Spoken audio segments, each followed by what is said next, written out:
Здраво да дојдовте уште едно предавање по општа хемија. Во оваа епизода се збориме зошто се сврзуваат атомите. Зошто?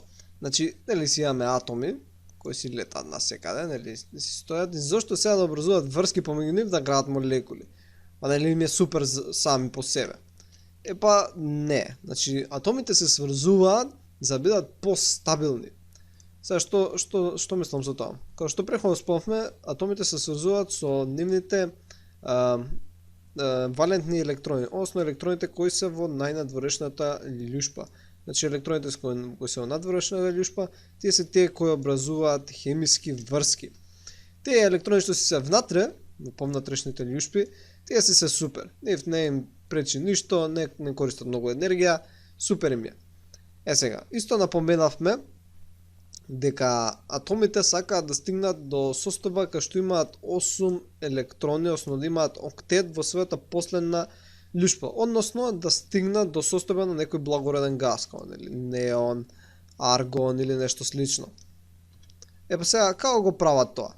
Ајде да пробаме со помош на Луисови формули тоа да го објасниме. Значи, еве тука го имаме еден јаглероден атом, така и ќе нацртаме 4 валентни електрони кои ги има. Значи валентни електрони. Може да видите дека има 4 до 8, му фалат уште 4. Сега како може да ги добие тие 4 електрони? Епа, еве на пример да го земеме водородниот атом кој има еден валентен електрон, значи еден валентен електрон, и тој сака да добие повеќе, иако нема никош да стигне до 8, бидејќи може да добие само уште еден, пак со повеќе електрони тој ќе биде постабилен. Значи, ќе добие еден водород овдека.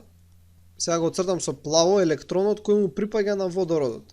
Значи, ќе дојде еден електрон овде, еден електрон овде, еден водороден атом овде и тука електронот. И сега можеме да видиме кога тие што се обоени со црвено, тие му припаѓаат на јаглеродот, но вкупно има, сега ќе брежам со жолто, вкупно сега има 8 електрони.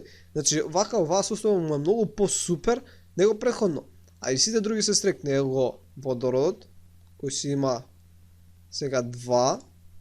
Значи, овие електрони ги споделуваат. Ова е ковалентна врска, но понатом ќе збориме за тоа. Сега е важно дека атомите се сврзуваат за да станат постабилни, да стигнат до својот посакуван октет.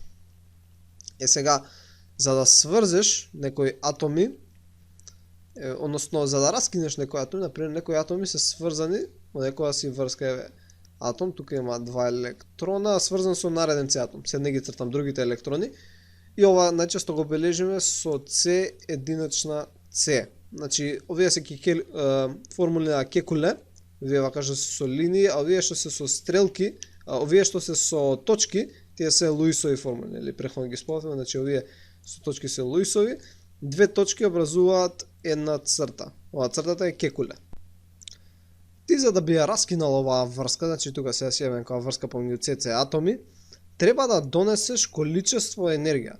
Значи сега не знам кое количество енергија баш за СС врска, ама да речеме некоја си енергија од 300 килоџули на мол. Значи ќе донесеш тоа количество енергија за да ја раскинеш врската. Бидејќи нив им е тука супер. Например, ако некој праша колку енергија треба да се донесе, па толку енергија колку што се ослободило при формирање на врската.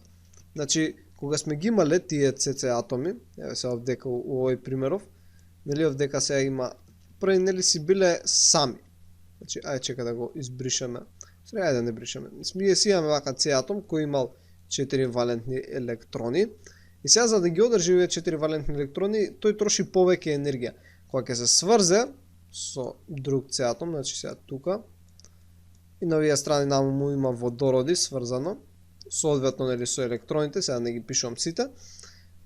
Сега е постабилен. Бидејќи е постабилен, тој испушта количество енергија кое не му е веќе потребно на некој начин. Значи испушта количество енергија, да речеме тоа количество енергија е еднакво на 300 килоџули на мол. Сега бидејќи испуштил толкаво количество енергија, сега е потребно да му донесеш толкаво количество енергија за пак да ја раскинеш врската, за пак да си биде сам С атомот. И атомот секогаш ќе фаворизира да биде во таа хемиска врска во која е постабилен, односно во која има помалце енергија.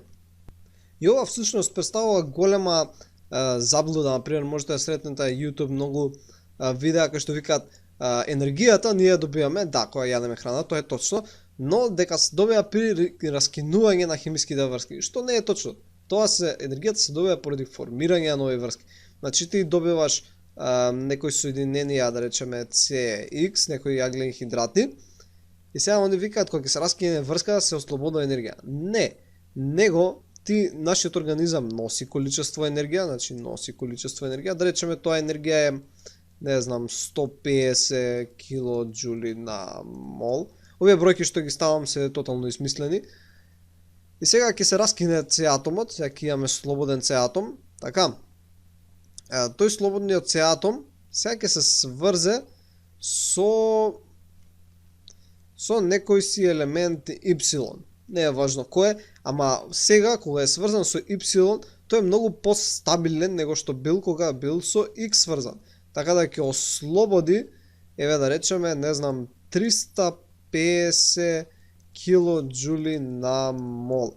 И сега може да се види дека од 150 до 350 има 200 килоџули мол разлика. Значи има 350 минус 150 еднакво на 200 килоџули на мол разлика. Значи ние сме добиле енергија.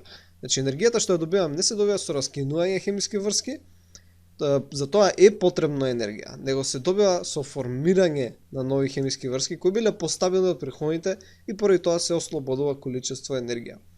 Да сумираме, значи атомите се сврзуваат бидејќи сакаат да бидат постабилни, сакаат да образуваат свој октет и со тоа да имаат помалце енергија. Благодарам што гледавте, ако сметате дека научивте нешто ново, стиснете лайк, сабскрајбнете, споделете со пријатели и ќе се видиме во наредната епизода. И како секогаш останете љубопитни. Поздрав!